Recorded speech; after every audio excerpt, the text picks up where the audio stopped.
Hello दोस्तों, राधे राधे। कैसे हैं आप सब। आपको बता दें, इस समय आपका हम चैप्टर 2 डिस्कस कर रहे हैं, पुष्पी पादपों में लैंगिक जनन, जिसमें छोटी छोटी हेडिंगें आपसे 1 नंबर में 2 नंबर में पूछी जाती हैं या फिर टिप्पणी करके पूछी जाती है, उनके बारे में हम बात कर रहे हैं। तो चलिए देखते हैं। आज की हमारी हेडिंग है असंग जनन, एपोमिक्सिस। ठीक है, असंग जनन क्या होता है। असंग जनन को हम इंग्लिश में एपोमिक्सिस कहते हैं। आप हिंदी और इंग्लिश दोनों के वर्ड याद रखें, क्योंकि पेपर में आपसे जब पूछा जाता है तो आप शुद्ध हिंदी नहीं समझ पाते। अगर ना समझ पाए तो आप अपने पेपर को हिंदी और इंग्लिश दोनों में पढ़ें कि क्या पूछ रहा है। ठीक, असंग जनन, इसे इंग्लिश में कहते हैं एपोमिक्सिस। असंग मतलब संग ना हो, जनन मतलब जनन हो जाए या नया पौधा बन जाए। जब असंग, बिना संग हुए जनन हो गया, यानी जब नर और मादा युग्मक आपस में ना जुड़े लेकिन नए पौधे का निर्माण हो जाए। युग्मक संलयन, यानी नर युग्मक और मादा युग्मक जब आपस में नहीं जुड़ते हैं लेकिन फिर भी क्या होता है, नया पौधा बन जाता है, तो उसे हम कहते हैं असंग जनन। बिना संगाए जनन हो गया, नया पौधा बन गया, जिसे कहेंगे असंग जनन। देखिए, कभी कभी पौधे के जीवन चक्र में युग्मक संलयन नहीं होता है तथा इसकी अनुपस्थिति में ही नए पौधे का निर्माण हो जाता है। यानी कि युग्मक का संलयन नहीं हुआ, इसकी अनुपस्थिति में क्या हुआ, नया पौधे का निर्माण हो गया। इस क्रिया को हम कहते हैं असंग जनन। ठीक, इसकी खोज विंकलर ने की थी। आपसे ऑब्जेक्टिव में पूछ लेते हैं, 4 ऑप्शन आपको देंगे जिसमें आपको पहचानना होगा कि असंग जनन की खोज किसने की। तो असंग जनन की खोज किसने की थी, विंकलर ने की थी। जैसे कि उदाहरण है इसके असंग जनन के, गन्ना, आलू।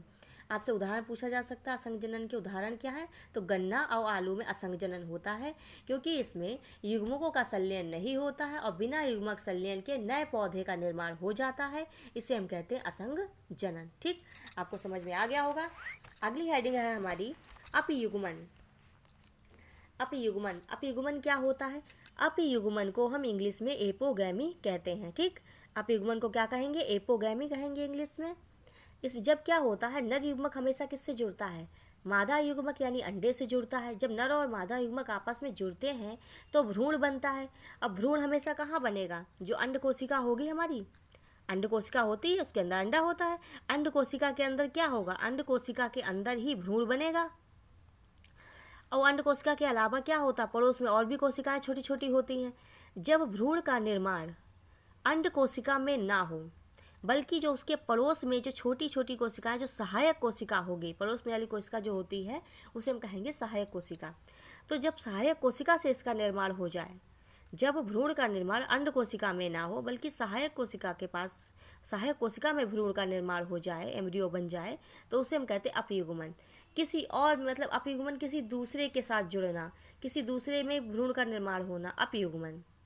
ठीक है, देखिए, यदि अगुणित भ्रूण पोष के अंडकोशा यानी एग सेल के अलावा अन्य किसी दूसरी कोशिका, अन्य किसी दूसरी कोशिका जैसे सहायक कोशिका से भ्रूण का निर्माण होता है, यानी कि जब भ्रूण का निर्माण अंडकोशा में ना हो, वैसी किसी दूसरी कोशिका में जैसे सहायक कोशिका में भ्रूण का निर्माण हो जाए, तो इसे हम अपयुग्मन कहते हैं। ठीक, जब भ्रूण का निर्माण अंड कोशिका में ना हो बल्कि पड़ोस में जो कोशिकाएं हैं जिसे हम सहायक कोशिका कहते हैं, उस कोशिका में भ्रूण बन जाए, तो उसे हम कहते हैं अपयुग्मन। उदाहरण हो जाएंगे एरिथ्रिया, एरिथ्रिया में क्या होता है, अपयुग्मन होता है। दूसरा उदाहरण हो जाएगा लिलियम, तो एरिथ्रिया और लिलियम में क्या होता है, अपयुग्मन होता है। इसमें भ्रूण का निर्माण अंड कोशिका में ना हो करके किसी दूसरी सहायक कोशिका में होता है, तो इसे हम अपयुग्मन कहते हैं। ठीक है, तो ये बेटा आपके हो गए क्वेश्चन अपयुग्मन और असंग जनन, कि असंग जनन अपयुग्मन क्या होता है। ठीक है, तो इन्हें तैयार करिए। इस तरीके से छोटी छोटी हम हेडिंग आपको बता रहे हैं। इन्हें पेपर में सबसे ज़्यादा यही पूछी जाती है कि असंग जनन क्या है, अपयुग्मन क्या है, उभय लिंगाश्री पौधे क्या होते हैं, एक लिंगाश्री पौधे क्या होते हैं। ठीक है, अनिषेक फलन क्या होता है, अनिषेक फलन के 2 उदाहरण बता दीजिए। तो इस तरीके से छोटे छोटे क्वेश्चन आपसे पूछे जाते हैं, इन्हें आप तैयार करिए। अगर आपको हमारा वीडियो अच्छा लगा हो तो लाइक और सब्सक्राइब करिए। धन्यवाद।